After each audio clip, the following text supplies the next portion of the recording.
Vamos lá, galera! Isso! Já falei pra vocês que vou tatuar isso aí, hein? Esse isso vai ficar incrustado em mim. Então, galera, aí seja bem-vindo, né? Pra quem ainda nunca assistiu minha aula, meu nome é Victor Moreira Lima, sou professor de Física. Estamos aí fazendo um preparatório pro Enem, para você resolver sua vida, né? Estudar, porque sem estudo você tá ligado que não vai. Beleza? Na nossa última aula sobre hidrostática, certo? Nós trabalhamos com densidade, com pressão, massa específica e ficou faltando um exercício. Então, quem assistiu hidrostática 1 vai assistir agora hidrostática 2, né? Que é a aula agora. E dá uma voltadinha lá, tá? Para quem não assistiu hidrostática 1, volta lá um bocadinho para você acompanhar a aula e verificar esse exercício que ficou faltando. Então, olha só, tinha dado pause, agora darei o play, beleza? Então, lembrando aí, que exercício que é? Vou fazer a releitura novamente, já está a resposta ali. Vamos fazer exercício, fazer a leitura novamente.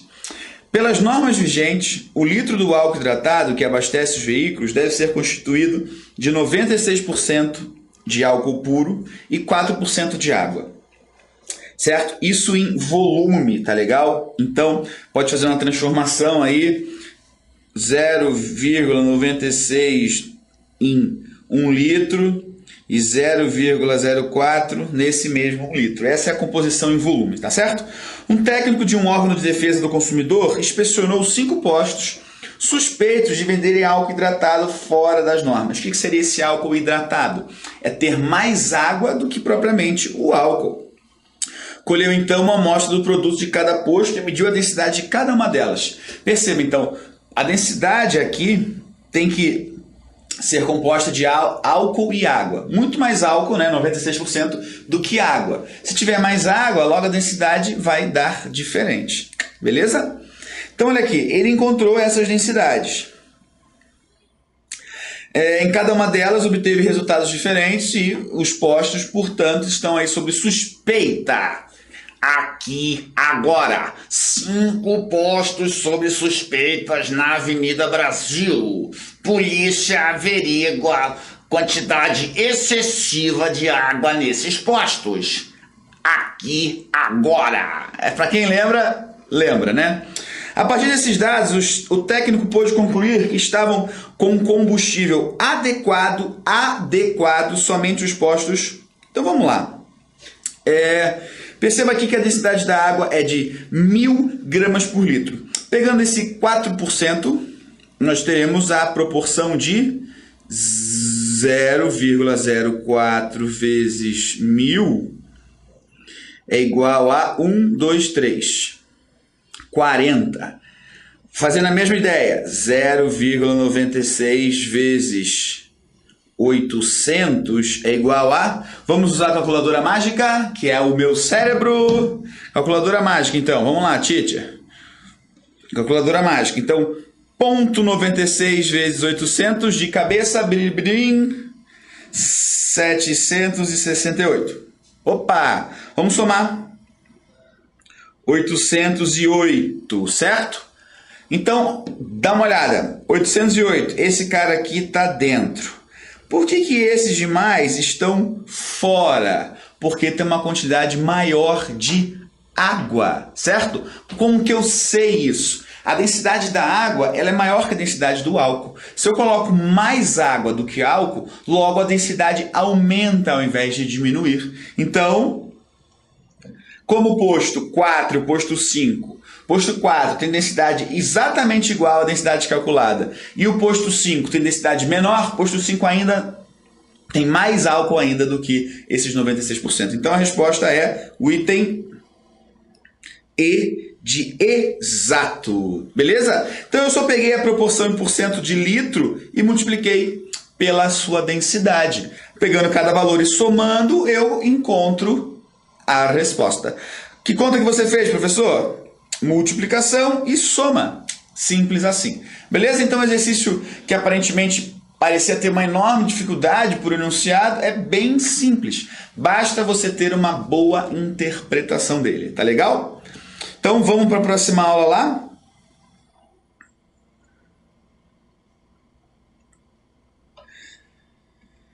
nós temos aí continuando a aula sobre hidrostática, galera. Beleza?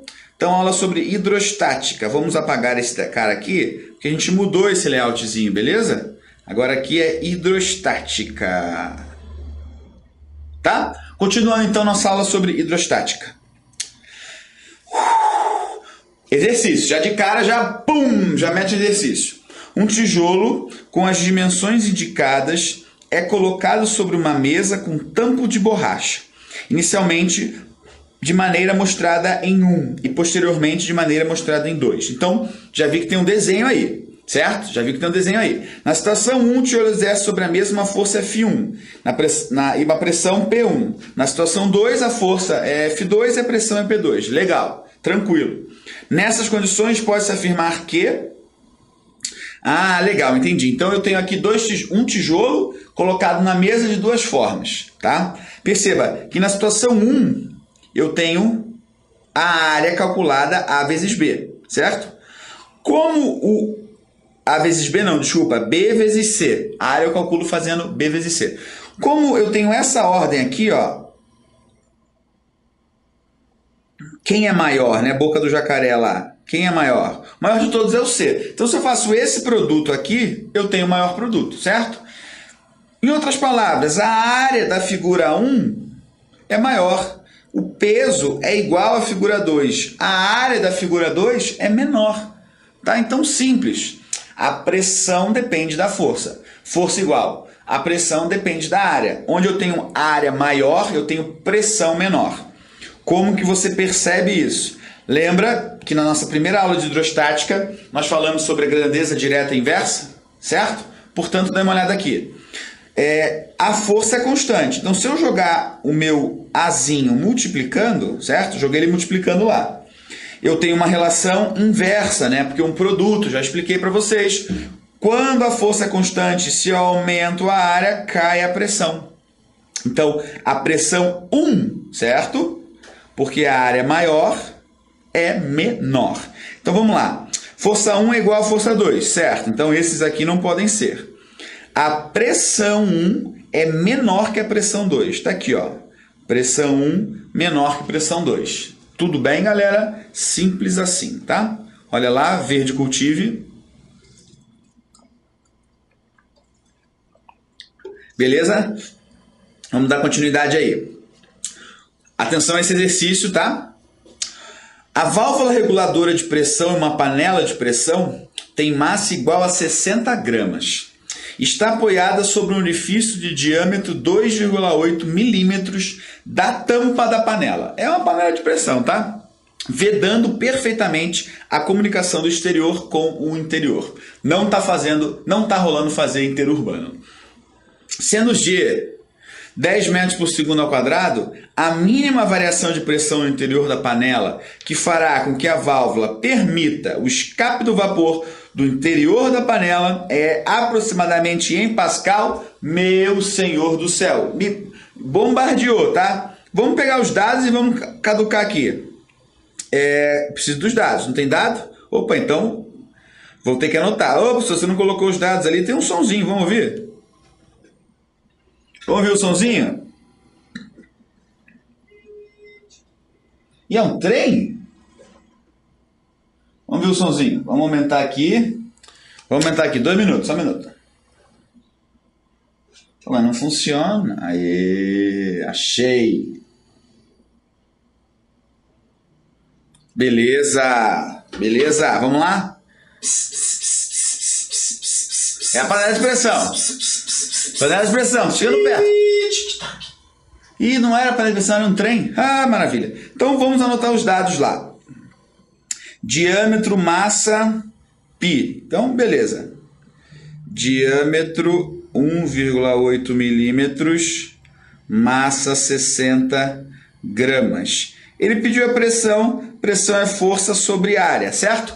Se ele falou em diâmetro e disse para mim que o π é igual a 3, provavelmente, com certeza, essa área é a área de uma circunferência. Nós estamos falando da panela de pressão, daquele tubinho que fica em cima, beleza? Então, calculando a área de uma circunferência, lembrar que a área de uma circunferência é πr ao quadrado, tá legal?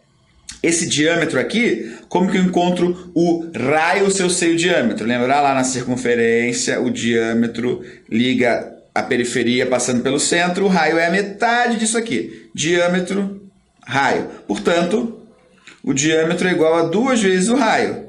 Se o diâmetro é 1,8, o raio é 0,9 milímetros, beleza? Peguei o diâmetro e dividi por 2. Tudo bem? Ficou alguma dúvida aí até agora? Não? Posso continuar? Continuando lá então. Vamos calcular a área, certo? A área dessa circunferência. A área é igual a πr ao quadrado. Tá dando para ver aí tranquilo? Beleza? Tá legal? Então vamos lá. A área igual a 3 vezes... Atenção, lá no enunciado ele pede a unidade em Pascal, tá? Lembrar que Pascal, vamos achar um lugarzinho aqui. Pascal é a mesma coisa que Newton por metro quadrado. Pascal e Newton metro quadrado são a mesma unidade, beleza? Então eu tenho que deixar em metro, tá?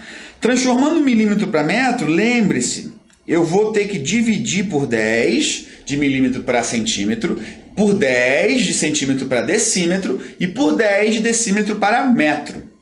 Eu tenho que dividir por 1000. Ou posso também colocar 10 a menos 3. Então eu vou colocar lá 0,9 vezes 10 a menos 3 ao quadrado.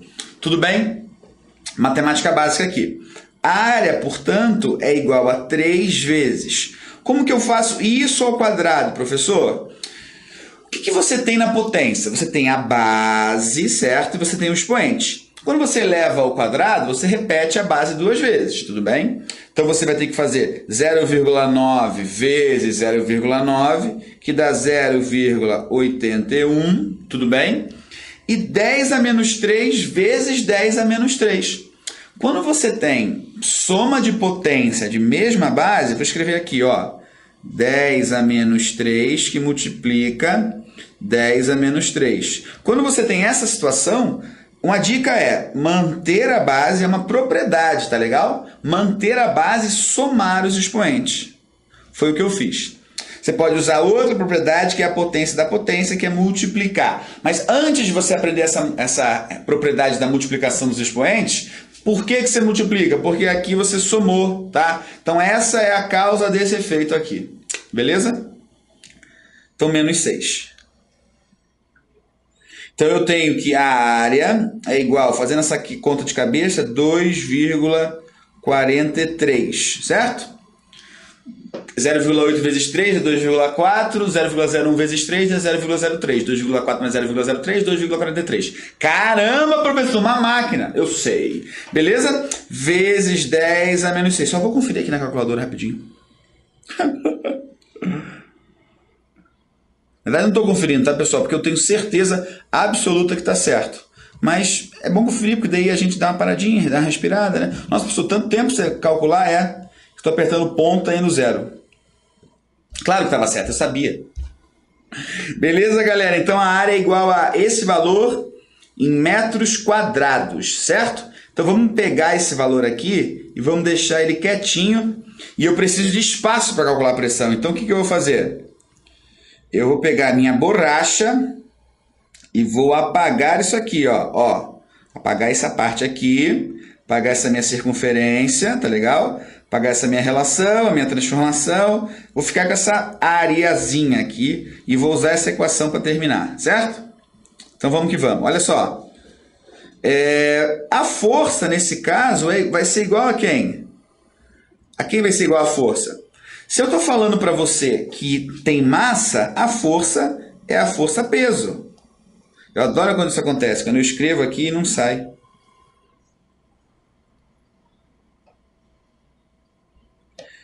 Pausa. Vamos fazer uma pausa aqui, não dá nem para ver o pausa.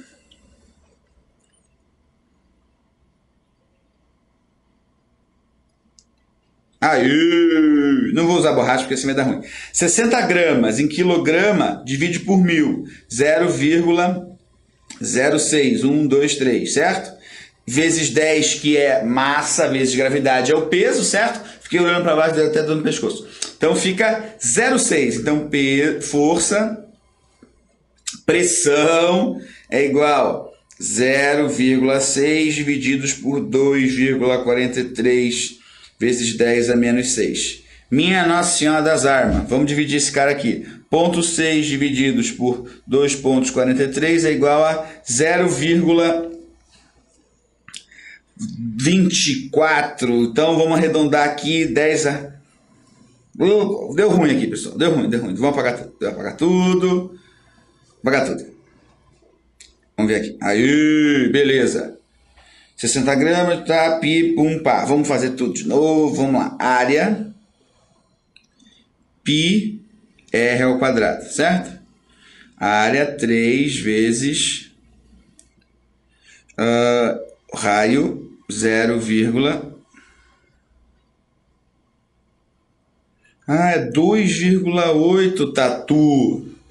Ô, Tatu Sou. É 2,8, pessoal. É 1,4. Ai, meu Deus do céu, professor.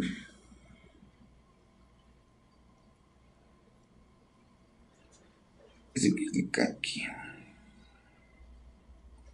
1,4, então.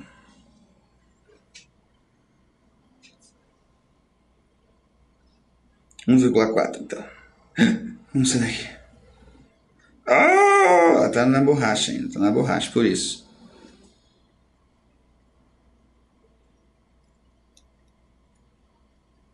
Não tá saindo, cara. Mas... respira, vai. Dá uma paradinha. Vamos lá. Tem que ter uma mãe aqui, não é possível.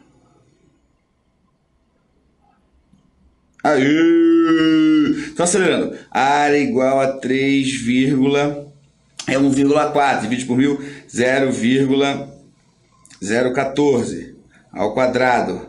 Área igual a 3 vezes 0,014 vezes 0,014 igual. Meu Deus. 1, 2, 3, 4. 1,96 vezes 10 menos 4 vezes 3.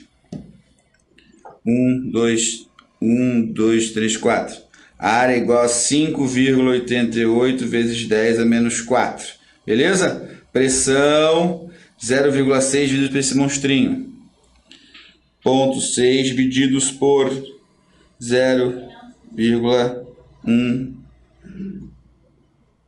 igual. Deu esse número aqui? Graças a Deus! Beleza, galera? Nossa senhora, cansei.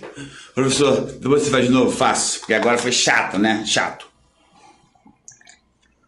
Professor, eu quero que você faça agora. Agora, assim, na pressão? Então vamos que vamos. Comigo é assim mesmo. Vou fazer agora de novo. Comigo é assim. Então, lembrando que pressão é igual a força sobre área. A área da circunferência, π, r ao quadrado. E essa força é igual ao peso. A minha casa tem goteira, pinga em mim, pipuft. Então a força é igual ao peso, 60 gramas, 0,06 vezes gravidade. 0,6 newtons. Então aqui, 0,6. Agora vamos para a área. 3 vezes o raio. Esse raio que judiou de nós, né? Pô, porque olha só, pessoal. O diâmetro é 2,8. O raio é 1,4. Temos que transformar esse 1,4 ainda para metro, né?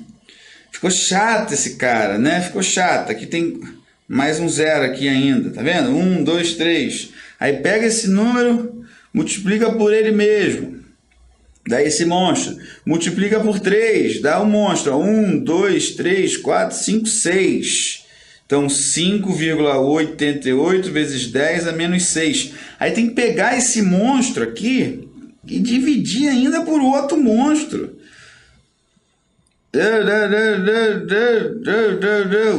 Que dá 1 milhão, que é 1,2. Esse resultado atrapalhou nós aqui, tá? Esse exercício aí, não gostei dele. Eu que pus, mas eu não gostei. Vamos lá. Teorema de Stilvin. A pressão exercida por uma coluna líquida não depende das dimensões do recipiente, que o contém, mas apenas da natureza do líquido, certo? Fornecida pela sua densidade, do local a gravidade e da altura h. Então, em outras palavras, o nosso Simon Steven, pressão hidrostática é ρ, GH. Densidade, gravidade, altura dessa coluna líquida. Dando assim uma explicação ao paradoxo da hidrostática. Agora nós vamos entrar em outra matéria, português. O que é paradoxo, professor? Pensamento ou argumento que contraria os princípios básicos e gerais que costumam orientar o pensamento humano. Cacilda, olha a cara dele aqui, é que nem a minha. Ou desafia a opinião consabida, eita ferro, crença ordinária e compartilhada pela maioria. Ou seja, paradoxo é aquela coisa surreal que ninguém acredita, só você. No caso, eu também acredito que o paradoxo da hidrostática faz sentido. Coçadinha aqui no joelho, só um minuto. Beleza? O que é o paradoxo da hidrostática? É o seguinte, perceba que essas alturas são as mesmas, os líquidos que estão ali são os mesmos, mas eu tenho um volume diferente para cada recipiente. A área da base também é a mesma, certo? Perceba o seguinte, essas bases são iguais, certo? Essas bases são iguais. A pressão exercida no fundo de cada potinho desse também é igual. Mas se você colocar eles numa balança, tá? A força que essa balança mede, que a mola vai comprimir, não é igual. Mas a pressão no fundo é igual. Muito louco isso, é o paradoxo. Mesmo nível, então, mesmo líquido e mesma área da base. E depende da forma do recipiente e da quantidade do líquido. Pressão no interior do líquido. Por que eu coloquei isso aqui, que é a pressão hidrostática, e isso aqui? Se esse recipiente for aberto, além da pressão do líquido, você tem a pressão do ar, que a gente chama de pressão atmosférica. Então, a pressão total é a pressão do ar mais a pressão do líquido. Se não estiver dentro d'água, só a pressão do ar. Se o recipiente estiver fechado, só a pressão do líquido. Beleza? Então, olha lá, pressão atmosférica e hidrostática. Aqui nesse desenho, você tem um ponto variando a sua altitude. Quanto maior a sua altitude, menor a pressão. Como assim? Você está ao nível do mar, certo? Lembrar que a pressão ao nível do mar é de uma atmosfera que é 100.000 pascais, desculpa. Então aqui você tem uma coluna. Aqui, na realidade, aqui é a coluna que segura o morro, certo? Aqui está você. Olha só, aqui está o céu. Olha a quantidade de ar que tem aqui e a quantidade de ar que tem aqui.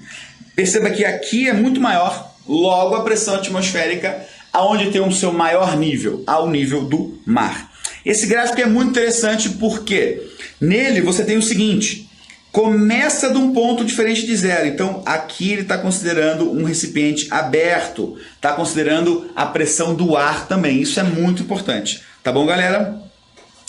Vamos lá para outra ideia que também passa pelo princípio de Stilvin, os vasos comunicantes. O mesmo líquido que está em recipientes de formatos e volumes diferentes, interligados entre si, ficam sempre na mesma altura, pois suportam a mesma pressão. Uma ideia clássica, por que você vai tirar a pressão, você morre, né? Medir a sua pressão e o aparelho é colocado exatamente no braço, nessa altura. Se você tirar a pressão colocando o aparelho no seu tornozelo, concorda que o seu coração está aqui. Então a pressão arterial é efetiva pelo coração, certo? Se você colocar a bombinha onde você mede a pressão em outro ponto do seu corpo, o que acontece? Não vai medir a pressão real, precisa estar ao mesmo nível, por isso que ele coloca no braço aqui em cima. Faz sentido, né? Legal? E o seu sangue se comunica. Ah, uma clássica é o sifão aqui, ó. Mesmo nível, mesma pressão, beleza? Vamos a um exercício aí para a gente garimpar isso aí e mandar ver. Para realizar um experimento com garrafa PET cheio d'água, perfurou-se a lateral da garrafa em 3 posições a diferentes alturas. Com a garrafa tampada, a água não vazou por nenhum dos orifícios. Por quê? Se a garrafa está tampada, a mesma ideia lá da geladeira. A pressão externa é maior que a pressão interna. Tá legal? E com a garrafa destampada, observou-se o escoamento da água conforme ilustrado na figura. Então, o maior ponto em relação ao solo teve o menor alcance. Por quê? Aqui eu tenho uma maior pressão do que nesse ponto. Então, a pressão faz com que, quanto maior eu tenho a profundidade, maior a pressão hidrostática. Vamos lá para as perguntinhas, né? Para a gente verificar o que está certo e o que está errado.